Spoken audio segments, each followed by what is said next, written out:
Hello दोस्तों, मैं आप सभी का बहुत बहुत हार्दिक अभिनंदन स्वागत करता हूं। दोस्तों, आज से जो कि आपके लिए प्रीवियस ईयर जो कि क्वेश्चन सीरीज मैं लेकर आया हूं। दोस्तों, आज लेक्चर नंबर 1 है। आपके रेलवे अभी टेक्नीशियन का एग्ज़ाम जो कि करीब होने वाला है और आपके एनटीपीसी का भी एग्ज़ाम होने वाला है।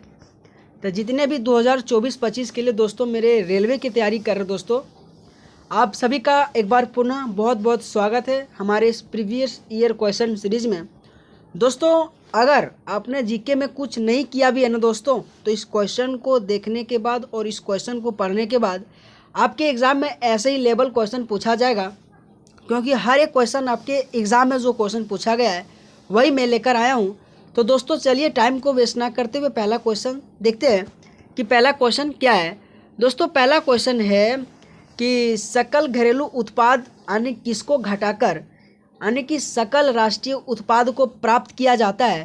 तो इस क्वेश्चन दोस्तों, ऐसे क्वेश्चन आपके एग्ज़ाम में बहुत बार पूछा जाता है कि सकल घरेलू उत्पाद जो कि इसी तरह से क्वेश्चन आपके एग्ज़ाम में बहुत क्वेश्चन पूछा जाता है। तो इसमें से ऑप्शन दिया गया शुद्ध अप्रत्यक्ष कर, मूल्यह्रास और मुद्रास्फीति और विदेश से शुद्ध साधन की आय। तो इस क्वेश्चन का आंसर आ जाएगा ऑप्शन नंबर 4। और जो कि दोस्तों, अगर मैं बात करूं कि सकल घरेलू उत्पाद को किसको घटाकर जो कि सकल राष्ट्रीय उत्पाद को प्राप्त किया जाता है, तो इस क्वेश्चन का आंसर आ जाएगा विदेश से शुद्ध साधन आय को घटाकर जो कि प्राप्त किया जाता है।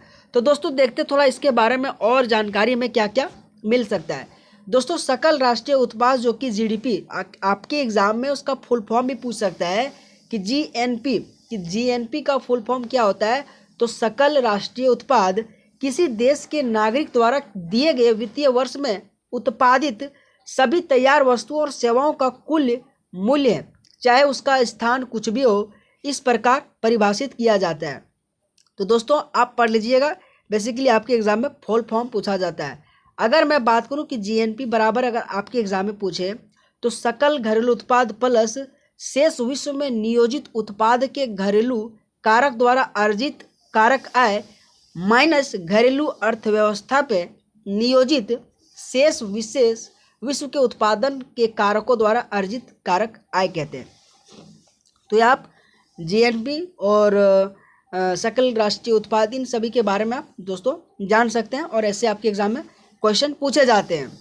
तो दोस्तों अगला क्वेश्चन देखते हैं। अगला क्वेश्चन है कि निम्नलिखित में से किस राज्य में टूसू पर्व मनाया जाता है। दोस्तों, आपके एग्जाम में जितने भी फेस्टिवल से संबंधित क्वेश्चन पूछ सकते हैं। मैं हर एक राज्यों का आपके एग्जाम के लिए इंपॉर्टेंट जितने भी राज्य मुझे लगा कि हाँ आपके एग्जाम में क्वेश्चन बन सकता है, मैं लाया हूँ। और टूसू पर्व की मैं बात करूँ तो झारखंड इसका आंसर आ जाएगा कि टूसू पर्व झारखंड में।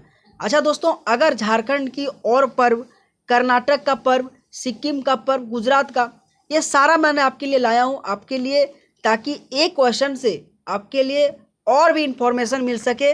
तो देखते हैं दोस्तों, जैसे कि अगर मैं बात करूं कि आंध्र प्रदेश से आपके एग्जाम में जितने भी इंपॉर्टेंट क्वेश्चन पूछा गया है, जैसे कि दशहरा, उगादी, दक्कन महोत्सव और ब्रह्मोत्सव। दोस्तों ये एगो ब्रह्मोत्सव जो महोत्सव है और दक्कन महोत्सव और युगादी महोत्सव, ये जो आपके 3 है ना, आपके आंध्र प्रदेश के लिए इंपॉर्टेंट बनेगा बहुत दोस्त। अगर मैं बात करूं अरुणाचल प्रदेश का, तो एगो बुरीबूट और ड्री और लोसर, मोरुंग, सोलुंग, पोपिन और मोनबा, ये जितने भी मैंने बताया दोस्तों अरुणाचल प्रदेश के लिए इंपॉर्टेंट आपके एग्जाम में बनेगा।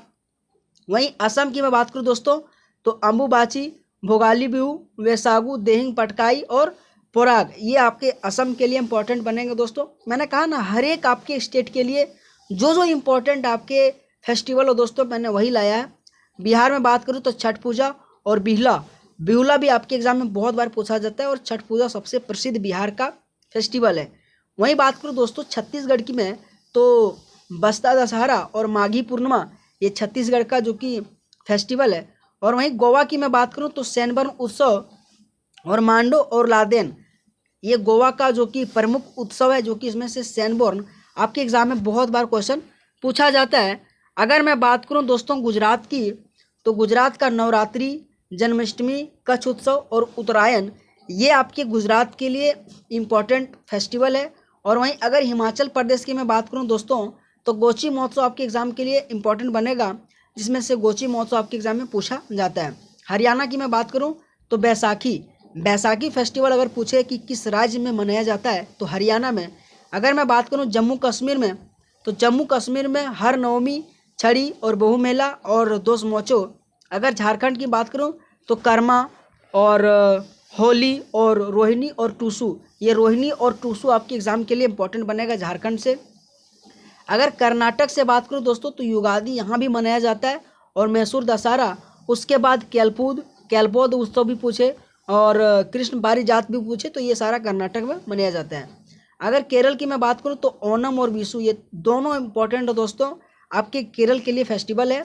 और ओणम की मैं बात करूं तो ये 10 दिन का फेस्टिवल मनाया जाता है। आपके ये भी एग्जाम में पूछा जाता है कि ओणम फेस्टिवल कितने दिन तक मनाया जाता है, तो 10 दिन। और अगर मैं मध्य प्रदेश की बात करूं तो लोकरंग, तेजासी और खजुराहो महोत्सव, ये दो आपके लोकरंग और खजुराहो महोत्सव आपके लिए इंपॉर्टेंट बनेगा दोस्तों। और वहीं मेघालय की बात करें तो नोंगकरेम उत्सव, खासी उत्सव और वांगला उत्सव, ये आपके मेघालय के लिए इंपॉर्टेंट बनेगा। मेघालय के लिए नोंगकरेम उत्सव, खासी उत्सव और वांगला उत्सव। दोस्तों मैंने जितने भी क्वेश्चन आपके एग्जाम में क्वेश्चन पूछा गया दोस्तों, मैं वही का वही क्वेश्चन लाया हूँ दोस्तों। अगर आपको स्क्रीनशॉट मार ला तब मार लीजिएगा, है ना। अच्छा दोस्तों, दूसरा क्वेश्चन देखते हैं। दूसरा क्वेश्चन है कि निम्नलिखित में से कौन अलीगढ़ आंदोलन के सहयोगी थे। तो इस क्वेश्चन का जो कि आंसर आ जाएगा चिराग अली, जो कि मोहम्मद इकबाल, अब्दुल कलाम आज़ाद और बदरुद्दीन तैयबीज और चिराग अली। इसमें से बहुत आंसर मोहम्मद इकबाल मार देता है, लेकिन आपको आंसर 4 मारना, जो कि चिराग अली आ जाएगा। दोस्तों आइए थोड़ा इसके बारे में भी जानकारी प्राप्त करते हैं कि चिराग अली एक मुस्लिम विद्वान और सुधारक थे जो 1875 के अलीगढ़ आंदोलन से जुड़े थे। वहीं मैं बात करूं, इस आंदोलन का उद्देश्य भारत में मुसलमानों के बीच पश्चिमी शैली की शिक्षा को बढ़ावा देना था। अली का मानना था कि शिक्षा सामाजिक और आर्थिक प्रगति की कुंजी है और उन्होंने एक अधिक आधुनिक और प्रगतिशील मुस्लिम समुदाय बनाने के लिए काम किया है। ठीक है मेरे दोस्तों, अगर अगला क्वेश्चन देखते हैं दोस्तों। अगला क्वेश्चन आपके एग्जाम में है, निम्नलिखित में से कौन सा नदी भारत में पश्चिम की दिशा की ओर बहने वाली नदी है। दोस्तों यकीन मानना, आपके पश्चिम की दिशा में कौन कौन नदी बहता है, आपके पूर्व की दिशा में कौन कौन नदी बहता है, आपके एग्जाम में बहुत बार पूछा जाता है ना। और इस क्वेश्चन का आंसर हो जाएगा पेरियार नदी है। और पेरियार कहाँ है, तो केरला में। दोस्तों यकीन मानना, आपके एग्जाम में जितने भी, चाहे पश्चिम की साइड हो चाहे उत्तर की साइड हो, आप सबसे रिक्वेस्ट ऐसे प्रश्न आपके एग्जाम में बहुत पूछा जाता है। अगर पेरियार नदी की मैं बात करूं तो यह केरल राज्य की सबसे लंबी नदी है। ये भी याद रखना है, पूछा जाता है कि पेरियार नदी किस राज्य में बहती है और सबसे लंबी केरल का। अगर मैं बात करूं, केरल की जीवन रेखा के रूप में जाना जाता है पेरियार नदी को। और अगर इसका उद्गम पूछे तो पश्चिमी घाट को, पश्चिमी घाट जो कि पेरियार नदी का उद्गम है और यह अरब सागर में जाके मिल जाता है। दोस्तों जितने भी नदी है उनका यानी कि उद्गम स्थल और उनके जहाँ जाके मतलब गिरता है, ये दोनों मतलब मिल जाता है, वो आपको याद रखना है। अच्छा, अगर मैं बात करूं कि पेरियार नदी की कुछ प्रमुख, जैसे कि मुथुराईपुरी पुया और मुल्लार नदी और चेरुथोनी नदी, ये जो कि प्रमुख के कुछ सहायक नदियां हैं दोस्तों, आपको ये भी याद रखना है ना। अगला क्वेश्चन दोस्तों कि दस्तावेज बनाना, संग्रहित करने और प्रिंट करने में सक्षम सॉफ्टवेयर एप्लीकेशन को क्या कहा जाता है। तो इस क्वेश्चन का आंसर आ जाएगा वर्ड प्रोसेसर। जो दस्तावेज बनाना, संग्रहित करने और प्रिंट करने में सक्षम सॉफ्टवेयर एप्लीकेशन को वर्ड प्रोसेसर कहा जाता है। दोस्तों आपके एनटीपीसी और आपके जो एएलपी का भी एग्ज़ाम होने वाला है, सॉरी टेक्नीशियन का भी जो एग्ज़ाम होने वाला है, उन सभी के प्रीवियस ईयर क्वेश्चन दोस्तों मैं आप सभी के बीच लेकर आया हूँ। दोस्तों यकीन मानना, ऐसे क्वेश्चन ही आपके एग्जाम में पूछा जाता है। और अगर आप प्रीवियस ईयर क्वेश्चन देखते होंगे दोस्तों, शायद इस तरह से आपको प्रश्न बहुत मिलते होंगे, है ना। तो इस क्वेश्चन का आंसर आ जाएगा वर्ड प्रोसेसर। अगला क्वेश्चन है दोस्तों कि भारत की जनसंख्या 2011 के अनुसार निम्नलिखित में से कौन सा राज्य देश का सबसे दूसरा अधिक जनसंख्या वाला राज्य बन गया। दोस्तों यकीन मानना, सेंसस से आपके एग्जाम में बहुत बार क्वेश्चन पूछा जाता है, और चाहे कोई भी एग्जाम में आप जाइए, सेंसस से आपके बहुत क्वेश्चन पूछा जाता है। तो इस क्वेश्चन का आंसर आ जाएगा महाराष्ट्र। बात कर रहा है दोस्त, कौन सा ऐसा राज्य है जो दूसरा सबसे अधिक जनसंख्या वाला राज्य है। और पहला पूछे तो यूपी आ जाएगा, है ना। पहला पूछे तो यूपी आ जाएगा, और दूसरा की मैं बात करूं तो महाराष्ट्र आ जाएगा। दोस्तों यकीन मानना, 2011 जनगणना से आपके साक्षरता के अनुसार, लिंगानुपात के अनुसार और जनसंख्या के अनुसार आपके एग्जाम में बहुत क्वेश्चन पूछा जाता है। मैं बात करूं 2011 जनगणना के अनुसार महाराष्ट्र देश का तब दूसरा सबसे अधिक आबादी वाला शहर राज्य है। अगर मैं बात करूं 2011 की जनगणना के अनुसार उत्तर प्रदेश सबसे अधिक जनसंख्या वाला राज्य है और सिक्किम भारत का सबसे लोवेस्ट पॉइंट में जो कम है। दोस्तों आपके एग्जाम में एक क्वेश्चन पूछा जाता है कि साक्षरता में सबसे अधिक राज्य तो केरल, साक्षरता में सबसे कम राज्य तो बिहार, साक्षरता में सबसे ज़्यादा यूटी तो लक्षद्वीप। ये आपको 3 पॉइंट याद रखना है दोस्तों, आपके एग्जाम में क्वेश्चन पूछा जाता है ना। ये भी क्वेश्चन पूछा जाता है सबसे कम जनसंख्या वाला राज्य तो सिक्किम आपको याद रखना है। अगला क्वेश्चन है कि भारतीय संविधान का कौन सा अनुच्छेद पंचायतों की अवधि से संबंधित है। पंचायतों की अवधि से संबंधित है तो 243 है। दोस्तों अगर मैं बात करूं पंचायत से, है ना, पंचायत से तो कितने से कितने आर्टिकल, तो 243 से लेकर 243 ओ तक जो कि आपके पंचायत के बारे में वर्णन किया गया है ना। अगर मैं बात करूं पंचायत के बारे में भाग कितने में है तो भाग 9 में जो कि पंचायत के बारे में बताया गया है। दोस्तों अगर मैं बात करूं पंचायत जो कि आर्टिकल ग्राम पंचायत से भी क्वेश्चन पूछा जाता है, आर्टिकल 40 में ग्राम पंचायत से संबंधित है, तो ये आपके पंचायत से संबंधित रखता है दोस्तों, और ये आपको याद रखना है, ऐसे प्रश्न आपके एग्जाम में क्वेश्चन पूछा जाता है ना। 243 से लेकर 243 वो तक पंचायत से संबंधित है। वहीं मैं बात करूं नगर निगम की तो 243 से लेकर 243 ZG तक संबंधित है। अगर मैं बात करूं अगला और थोड़ा जानकारी कि 243 ओ की मैं बात करूं तो चुनावी मामलों में अदालतों के हस्तक्षेप पर रोक लगाता है, आर्टिकल 243 ओ। 243 के की मैं बात करूं तो पंचायत के चुनाव, पंचायतों के सभी चुनावों के लिए निर्वाचक नामावली तैयार करने और उसके संचालन का अधीक्षण, निर्देशन और नियंत्रण एवं राज्य चुनाव आयोग में निहित होगा, जिसे राज्यपाल द्वारा नियुक्ति एक राज्य यानी कि चुनाव आयुक्त का होगा। 243 ये में कहा गया कि ग्राम सभा में ऐसी शक्तियों का प्रयोग कर सकती है और ग्राम स्तर पर ऐसे कार्य कर सकती है जो राज्य का विधानमंडल कानून द्वारा प्रदान करे। ये आपको आर्टिकल याद रखना दोस्तों। बेसिकली पंचायत की अगर मैं बात करूँ 243 से लेकर 243 जो कि ओ तक निहित है ना। अगर मैं बात करूँ दोस्तों अगला क्वेश्चन आपके लिए क्या है, अगला क्वेश्चन है कि दिल्ली के निम्नलिखित में से किस सुल्तान ने मंगोलों आक्रमण पर जीत और सुरक्षा के लिए एक मजबूत और विशाल अस्थायी सेना तैयार किया था। तो इस क्वेश्चन का आंसर आ जाएगा अलाउद्दीन खिलजी, जिन्होंने मंगोल आक्रमण पर जीता और सुरक्षा के लिए एक मजबूत और विशाल सेना की तैयारी किया था। उस क्वेश्चन का आंसर आ जाएगा अलाउद्दीन खिलजी। दोस्तों अगर मैं बात करूं कि भारत पर अगर पहला मुगल आक्रमण चंगेज खां के नेतृत्व में 1220 से 21 में सुल्तान समद यानी कि शम्स उद दीन इल्तुतमिश के शासनकाल में हुआ था। वहीं मैं बात करूं दिल्ली सल्तनत पर मंगोल के आक्रमण अलाउद्दीन खिलजी के शासनकाल के दौरान अधिक मजबूत हुए और मोहम्मद तुगलक के शासन में शुरुआती वर्षों में दोनों शासकों को दिल्ली में एक बड़ी स्थायी सेना जुटाने के लिए मजबूत होना पड़ा, जिसने एक बड़ी प्रशासनिक चुनौती पेश किया था। बेसिकली इस क्वेश्चन का आंसर आ जाएगा जो कि क्वेश्चन में पूछा गया अलाउद्दीन खिलजी आ जाएगा, जो मंगोल आक्रमण जीता और अपने आप में बहुत बड़ी यानी विशाल सेना की स्थापना किया था। दैट इज आंसर इसका आ जाएगा अलाउद्दीन खिलजी। दोस्तों अगला क्वेश्चन देखते हैं कि मुगल सम्राट ने 1613 में अंग्रेजी ईस्ट इंडिया कंपनी को सूरत में अपना कारखाना स्थापित करने की अनुमति दिया था। तो जहांगीर ने 1613 में अंग्रेजी जो ईस्ट इंडिया कंपनी ने उनको सूरत में कारखाना खोलने की अनुमति दिया था, ये भी याद रखिएगा। अगर मैं बात करूं कि मुगल सम्राट जहांगीर के कैप्टन विलियम्स हॉकिंस को 1613 में सूरत में एक कारखाना बनाने के लिए अंग्रेजी को अनुमति दी।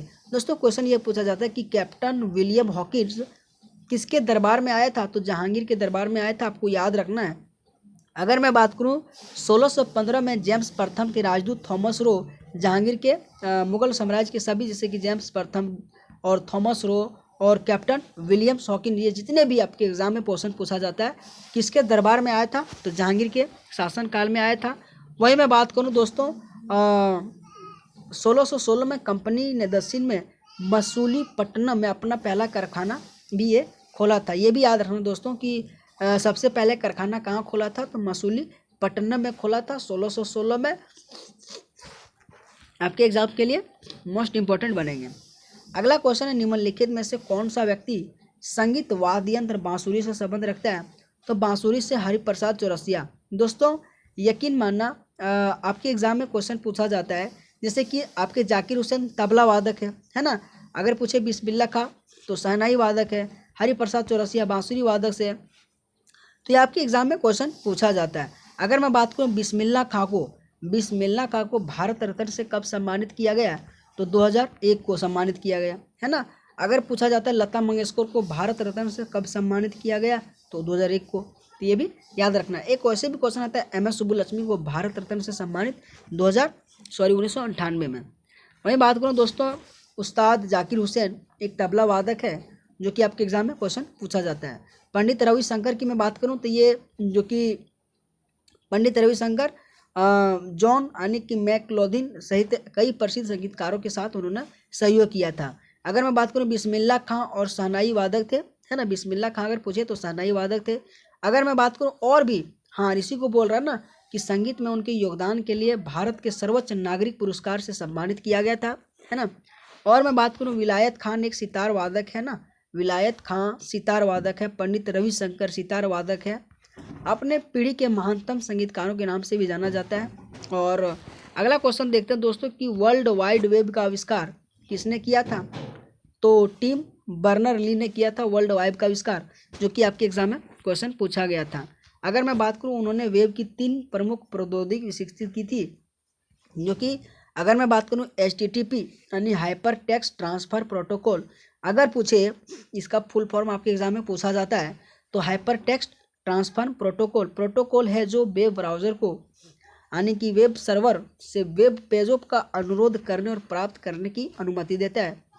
एक इसी तरह से आपके एग्जाम में पूछा जाता है HTML, जो कि हाइपर टेक्स्ट मार्कअप लैंग्वेज या वेब पेज बनाने के लिए उपयोग की जाने वाली भाषा है। और एक क्वेश्चन आपके आता है URL यूनिफॉर्म रिसोर्स यानी कि लोकेटर, यह एक वेब पेज को पता लगाता है। अगर मैं बात करूं कि वर्ल्ड वाइड वेब पहली बार 1991 में जनता के लिए उपलब्ध कराया गया था, तब से दुनिया में सबसे लोकप्रिय सूचना साझाकरण प्रणाली बन गया। आपको ये भी याद रखना कि वर्ल्ड वाइड वेब 1991 में सबसे पहली बार उपलब्ध कराया गया था। अगला क्वेश्चन है कि लंदन में इंडियन होम रूल सोसाइटी की स्थापना किसने किया था, तो इसका आंसर आ जाएगा श्यामजी कृष्ण वर्मा ने। दोस्तों थोड़ा गला खराब है। अगर मैं बात करूं कि लंदन में इंडियन होम रूल सोसाइटी की स्थापना श्यामजी कृष्ण वर्मा के द्वारा किया गया था। अच्छा दोस्तों, अगर मैं बात करूं आपके एग्जाम में जो क्वेश्चन पूछा जाता है गोपाल कृष्ण गोखले से, कि अगर पूछे सर्वेंट्स ऑफ इंडिया सोसाइटी की संस्थापक कौन है, तो गोपाल कृष्ण गोखले। और वहीं बात करें MG रानडे, गोपाल कृष्ण गोखले के राजनीतिक गुरु थे। ये आपके एग्जाम के लिए इंपॉर्टेंट बनता है, ये 2 पॉइंट जो कि गोपाल कृष्ण गोखले से संबंधित है। अगर मैं बात करूं दोस्तों कि लाला लाजपत राय से क्या क्वेश्चन पूछा जाता है, यह पंजाब के शेर के नाम से जाना जाता है। और पंजाब नेशनल बैंक के संस्थापक भी लाला लाजपत राय और AITUC के पहले अध्यक्ष भी लाला लाजपत राय रहते हैं। एनी बेसेंट से आपके एग्जाम में क्वेश्चन पूछा जाता है कि वह भारतीय राष्ट्रीय कांग्रेस की पहली महिला बना।